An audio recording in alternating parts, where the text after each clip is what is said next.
Hi, my name is Spencer, and I am a health educator with MHW. In this video series, I'm going to walk you through how to set up a meal plan.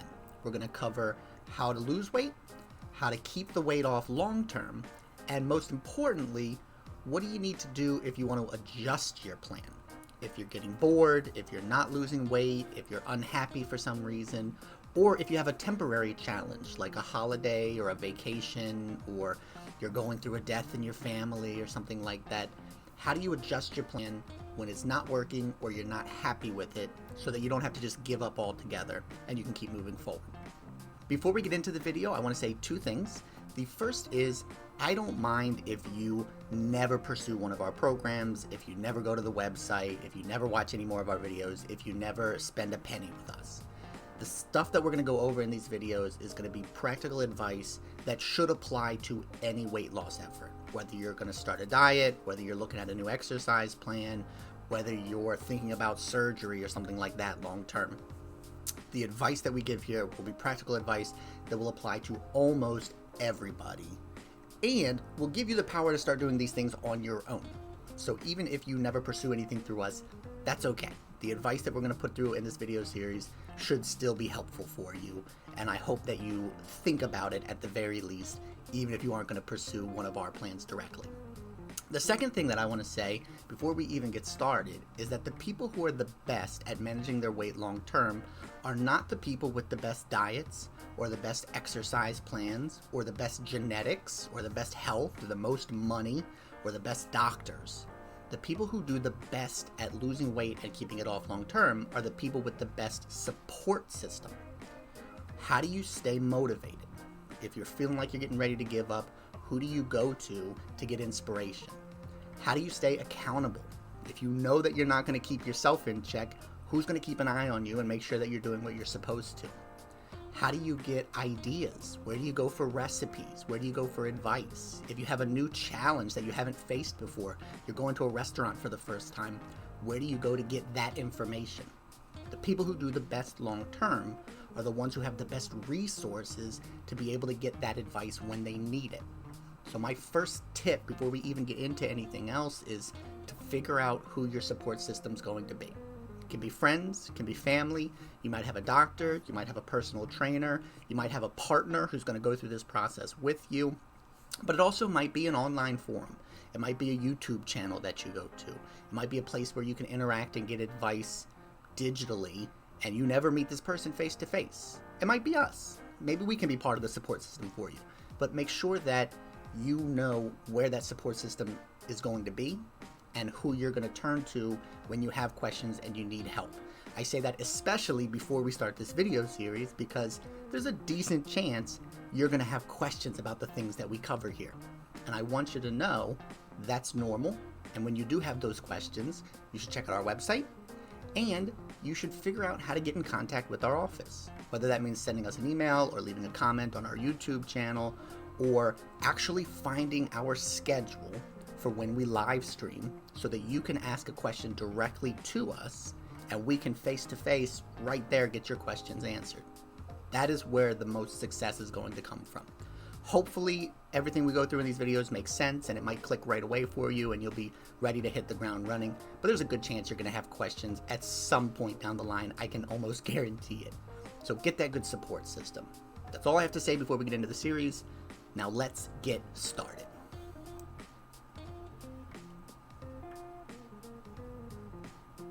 This is video number 2 in our series on creating your own weight loss plans. And in this video, we're going to talk about the rules of weight loss as they stand and some of the mistakes that you can avoid making if you're getting started in your own weight loss process. When you're starting to look at different diets and exercise plans, how to filter through and know which ones you should be looking at and which ones you should be avoiding. Finally, we're going to touch briefly on our advice for the things you should be doing. Once you know what to avoid, how do you start to build a good plan for yourself? And how do you start to pick a good plan out of all the options that remain? Let's get right into it. The first thing that you have to understand is how weight loss works. And I'm not going to get too much into the biology and the science of it because most people don't really need to understand that much about what's really going on internally. The main thing that you need to know is that weight loss is a result of the calories that you consume and the calories that you burn. Calories are simply put just a measure of energy. Every food you eat has a certain amount of energy in it, and in order for your body to operate, you need energy on a regular basis. Of course, you know you need energy to move in order for your muscles to operate, to get up and to do exercise, but you also need energy for other things, for your brain to operate, for your organs to function. Even if you lay in bed all day, you need a certain amount of energy just to keep going. Calories are a measure of that energy. So when you're looking at a nutrition label and you see a mention of calories, that's exactly what it is. How much energy is this food going to give my body? You gain weight if you're taking in too much energy and you're not using it. What your body does is it saves that energy for later. It says, hold on, let me put some fat and I'll store it over here under their arms or in their tummy. And just in case, if there's a point later on when they're stranded on a desert island and they're starving or they're surviving in the wilderness, if they need to eat and they can't find food, I'll have a little bit of extra energy left over there. When you're not getting enough energy, then your body starts to squeeze into those fat stores and take the energy so that you can use it. If you want to go about losing weight, what you have to do is either tell your body that you need more energy. You do that by moving more. It doesn't have to be exercise necessarily, and we'll talk more about that in future videos, but you have to move more. If you can get your body up and going, then you can tell it, hey, I need this energy, stop putting it in my body and let me burn the calories that I'm eating. Or you can tell your body, actually take the fat off my body and give me that energy so I can use it for whatever I'm doing. That is the first thing that you can do if you want to lose weight, and that's fairly obvious. Everybody pretty much understands you gotta maybe exercise a little bit more if you're trying to go. The other thing that you can do is start taking in less energy.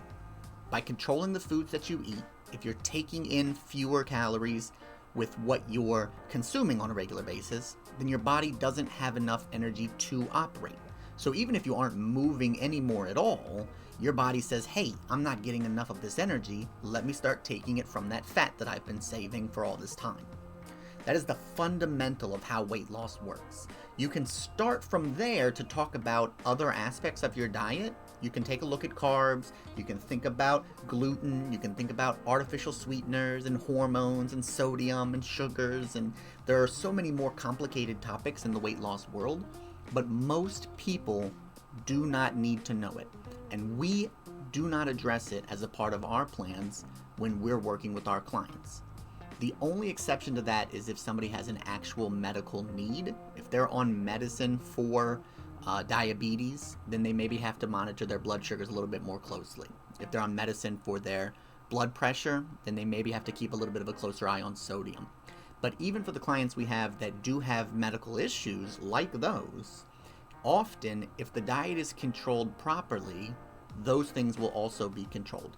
If you're eating better food, it's better in almost every way, and it addresses several of those issues in addition to the weight loss itself. Once you understand that science, it will help you avoid some of the mistakes in weight loss. And this is really the first thing that I want to do for you guys.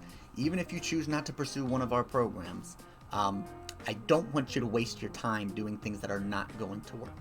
There are 3 types of bad weight loss choices, and there's a bunch of different examples of them out there on the marketplace. The first type of bad choice is one that does not address calories. This would be something like a piece of clothing or an infomercial gadget, a magic pill, a supplement. I had this thing, it was an electric belt, it was supposed to shock your stomach and help you lose weight. And you know that these things are nonsense from the very beginning because they don't address calories. They're not changing the food that I'm eating, they're not helping me take in less energy, I'm not moving anymore, so I'm not burning any more energy. So this thing should not work. From the very beginning, it's a bad idea to spend time or money, even if it just looks like a little bit of time or just a little bit of money. The chances of it ever being successful for you are so small. This is a lot of the junk that's out there on the marketplace. It's some of the stuff that I find the most frustrating. I hate that people can lie and sell things like that. One of the best ways to know that you're looking at a product like this is that there's often a disclaimer on it that says, if you use this product, you should still diet and exercise. Because what that disclaimer is saying is, this product doesn't really do anything. You're going to have to diet and exercise anyways. That's what you should have been doing from the very beginning. So save your time, save your money, skip out on those kinds of products. The second type of bad weight loss option is something that does address calories, but only addresses them short term. A good example of that would be an all juice cleanse. It's something that is going to change what you're eating. It is going to change maybe your physical activity, but it's only going to do that for a short period of time. When you do a juice cleanse, they tell you from the beginning, you're only doing this for 1 week. And maybe it does give you some kind of health benefit. But if you're only doing it for 1 week, once you're done doing it, then what are you going to do? How do you make sure that you continue losing weight? Or how do you make sure that when you get to your goal, it doesn't come back? Things that are only done for a short period of time can only work for a short period of time. And so things that are advertised like that are things that you should probably be very careful to avoid. The last thing, and in my opinion, the most evil and the cause of the most confusion when it comes to weight loss, the thing that really gets people in trouble, is something that addresses calories. Again, you're going to look at the food you're eating and look at what you're doing for physical activity. Are you moving? There are things that address those two aspects, and they look like they're very successful, but they're unsustainable long term. And this is a little bit different from the second option. There are things that are designed to be done short term. They tell you from the very beginning it's a short thing. But there are other things that in their marketing will deceive you into thinking you can do it for the rest of your life. And those are the ones I think that are the most scary. I'll give you a couple of examples. The most common approach to weight loss is simply cutting back, trying to eat less. Maybe it's cutting chocolate out of your diet, or maybe it's eating smaller portions, or maybe it's skipping meals, or don't eat past a certain time at night, or something like that. The idea is that you're going to eat less. That, on the surface, sounds like it will work. And the truth is, if you follow it 100%, it will work. And on the surface, it's designed to be something that you can fool yourself into thinking you can do for the rest of your life. I'm just going to learn to eat smaller portions, and I'm going to practice and get used to it. But the reality is, if you look at the data, if you look at science for anyone who has been successful in losing weight and keeping it off long term, those options aren't ever successful. Because when you cut back, you sacrifice something. There was a reason why you were eating that much food. Maybe you were hungry. So now when you try and restrict yourself, you're hungry all the time. You're not going to stick to that for the rest of your life. Maybe you were emotionally attached to that food in some way. Maybe some foods are a stress relief for you. Or maybe you eat certain foods in social settings. Now when you cut back, you don't have a way to participate in those social settings. You don't have a way to handle your stress anymore. Those things that are a necessary part of your routine that you have to then restrict yourself on are very challenging to just cut out and not have an alternative for. Those diets, if you look at the data, aren't super successful long term. An example of that is a low carb diet. There is a lot of success, and there are a lot of people who will tell you they did well losing weight by restricting their carbs. But if you look at long-term data for low-carb restrictive diets, they're really hard to sustain. It's a specific type of person that does well on a low-carb diet long-term. Again, plenty of people could lose weight if you did it for a month, or 2 months, or 6 months. But is it something that's going to be sensible for the rest of your life? The data is very particular on that it's a challenge for most people to think that you're never going to have pasta again or never going to have bread again. I'm not saying you're not going to eat fewer carbs over time anyways, but it can't be the singular rule. You're just cutting out carbs and that's how you're going to lose weight. There are things where you focus on timing. Intermittent fasting is one that's really popular right now. And this is another example of a type of diet in this realm. It's a really tricky conversation to start having. Again, does it work? Yes, you'll see some people for which it works, but usually the data is very short term. I lost weight doing this, but is that person happy with it long term? Do they continue to do it long term? What's the likelihood that they fall off track, or they cheat, or they break that structure at some point? What's the likelihood that they gain their weight back? Is it really a successful long-term strategy?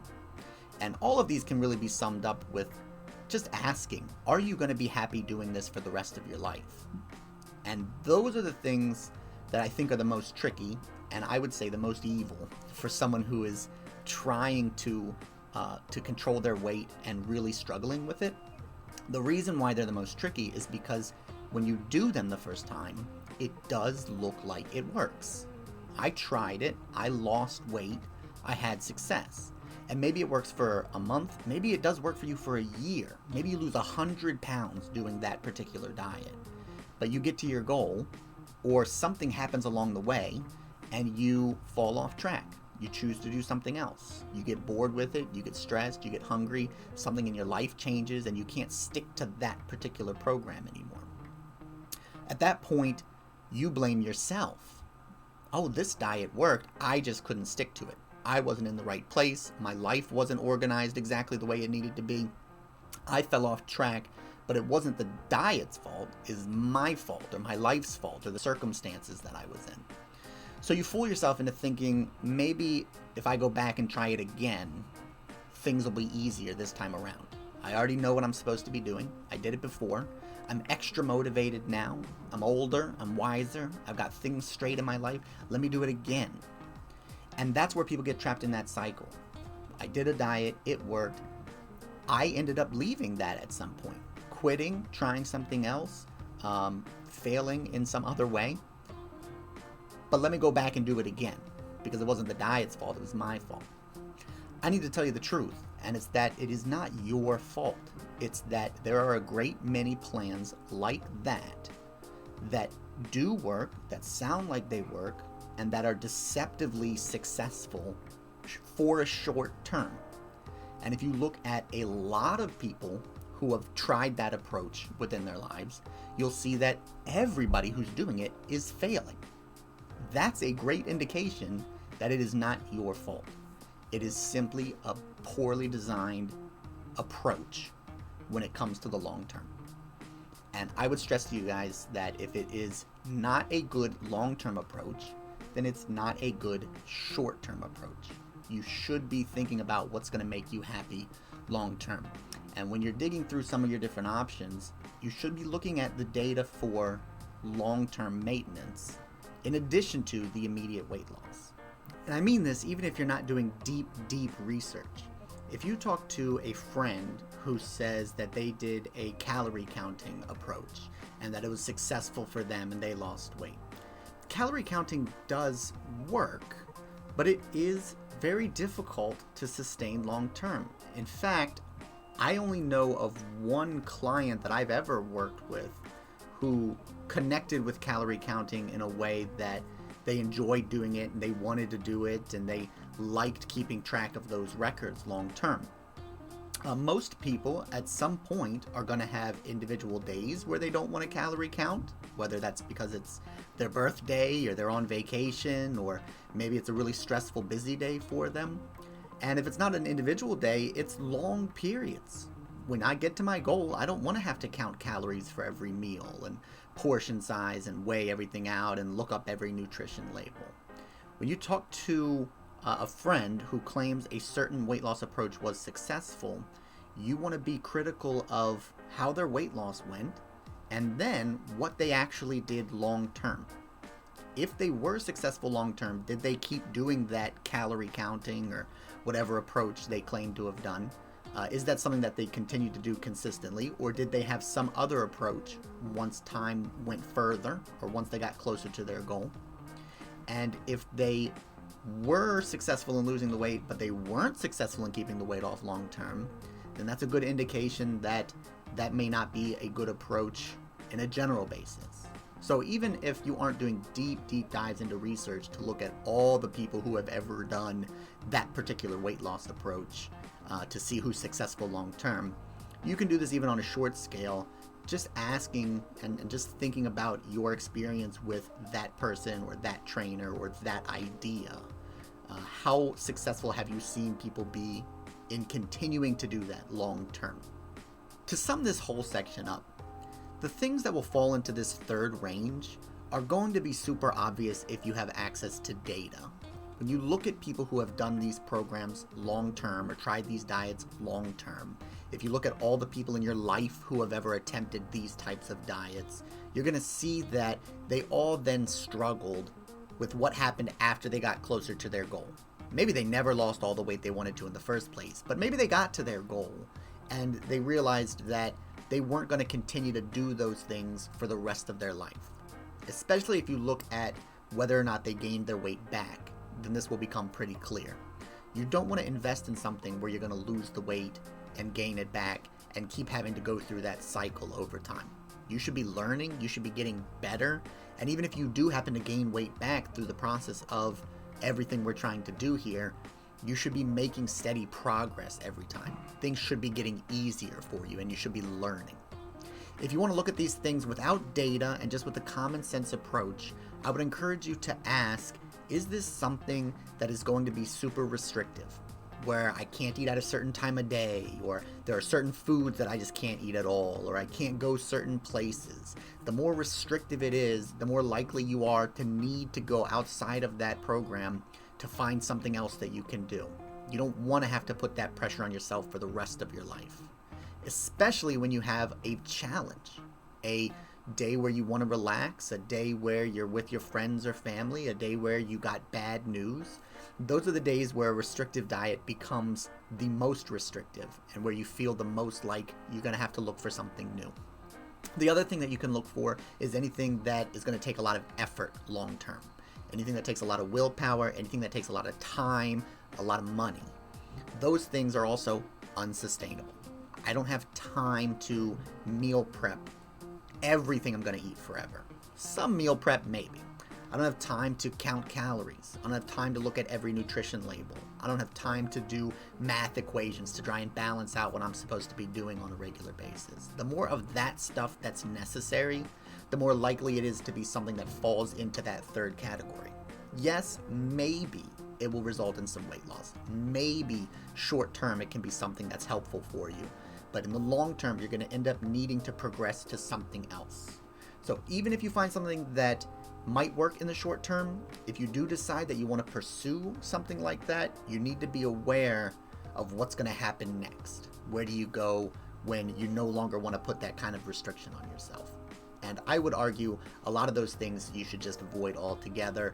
I wouldn't even try to stick to them in the short term, because all that time you're spending is time that you could be devoting to figuring out what's going to work long term.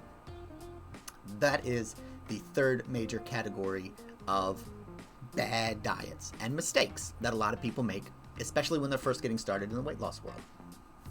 I'm guessing that if you've been around the weight loss world for a little while, I just blew up everything for you. Well, so what's left? If I can't do different gadgets and things from TV, and I'm not supposed to be doing calorie counting, I'm not supposed to be just eating less or trying to eat smaller portions, I'm not supposed to be doing more exercise and going to the gym all the time. What am I supposed to be doing? Don't worry. That's exactly what we're here for. There are 6 things that are proven within the weight loss world, and I'll gladly answer any questions in comments below on why these things work, and anybody who wants to try and fight me on it, I'll have the debate with you. These 6 things are proven. If you look at anybody who is successful, loses their weight, keeps it off long term, they are, with almost 100% accuracy, they're doing these 6 things. So if you want to lose weight, you should be doing these 6 things as well. Okay, here are the 6 things. Number 1, you got to make better food choices. You're not eating less, you got to eat things that are better for you. We'll talk about what that means in the next video. It's my favorite video in the whole series. It's the thing I like to talk about the most. What is a better food choice? Okay, it's going to come down to calories. We're going to talk about what that means. But you need to be eating things that are more supportive. Okay? And we have to figure out how to make them taste good, and we have to figure out how to fit them into your routine and make sure that you're happy with them, and we have to do all of those things. But you're not eating less. You're eating better food choices. Specifically, we're going to see more fruits and vegetables, which is advice that I know you've heard before. And if you want to point me to somebody who's lost any substantial amount of weight and kept it off long term and isn't eating more fruits and vegetables, I'm going to call you a liar. I'm going to need to see some real data on that. Virtually everybody is going to have to eat more fruits and vegetables. But we're also going to talk about seafood's role and baked chicken and what exactly it means to be a better food. But you have to make better food choices. That will help you lose weight. All right? So any plan that starts with that is going to be good. Any plan that has you being more physically active, that has to be a component, okay? That isn't exercise, right? And there's a scale where, like I said, if it becomes too much and you're supposed to be doing it for hours or every single day, that's too far. But you should be moving in some respect. Exercise, I don't like as a term. We tend to define it as physical activity, which is anything that gets you moving. So you do want to move more, but that can be walking. That can be taking out the trash. It can be chores around your house. It can be playing with your kids. Anything that gets you moving. It can also be short-term things, things that are only 1 or 2 minutes. As I said, we'll talk a lot more about physical activity in the 4th video, but some kind of physical activity will help you lose weight. Weighing and checking in on a weekly basis, monitoring your progress. This is it seems like a small thing, but it's really, really important. And I'll dig a little bit deeper into this in the 4th video as well. But what we mean by weighing in is checking your progress. If your goal is to be getting smaller clothes, you should be checking on a regular basis to see if your clothing sizes are getting smaller. If your goal is to be coming off your medicines, you should be checking on a regular basis to make sure that your medicines are getting reduced or removed. If your goal is to be more confident or to improve your mood, then you probably want to be journaling and you want to be paying attention to your mood. Are you feeling better on a regular basis? If your goal is to sleep better, if your goal is to get rid of your pain, if your goal is to lose weight, you should be monitoring your progress. So we normally define that as stepping on the scale. But that is something that's pretty universal. People who are successful in losing weight and keeping it off long term weigh themselves on a regular basis. Keeping records of what you're doing. Okay, some kind of record keeping. And again, if you look at people who've been successful, you'll see it take different forms. Some people count calories, some people track carbs, some people track points, some people have really detailed records, some people have less detailed, more simplified records. Some people keep their records electronically, some people keep them on old school pen and paper. Having a record of what you do will make a big difference. Should be absolutely a part of your plan. If you are serious about losing weight, you should be keeping records.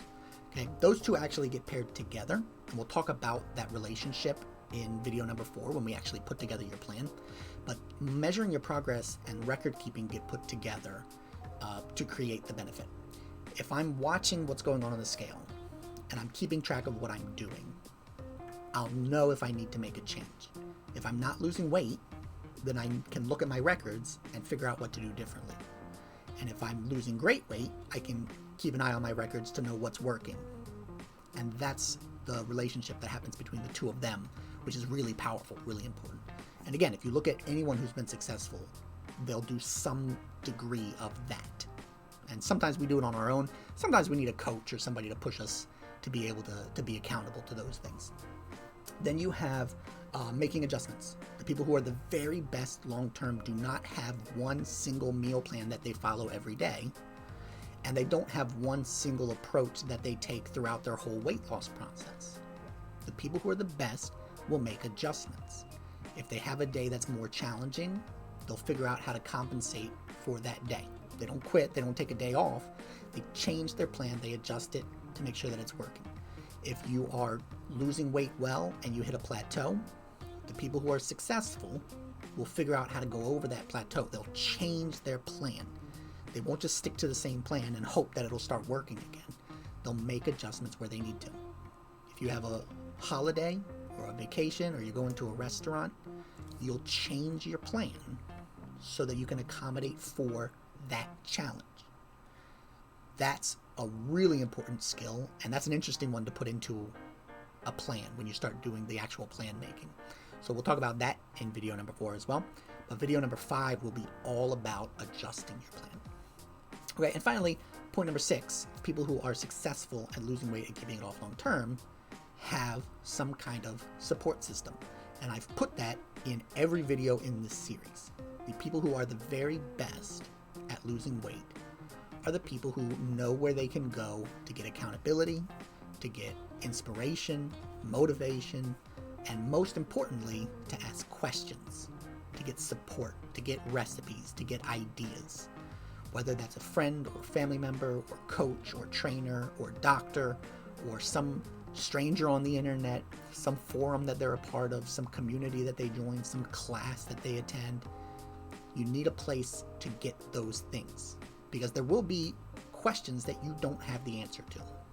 And you need a place to get those answers, but particularly a place that you can trust that has the right answers to those questions that will support you correctly.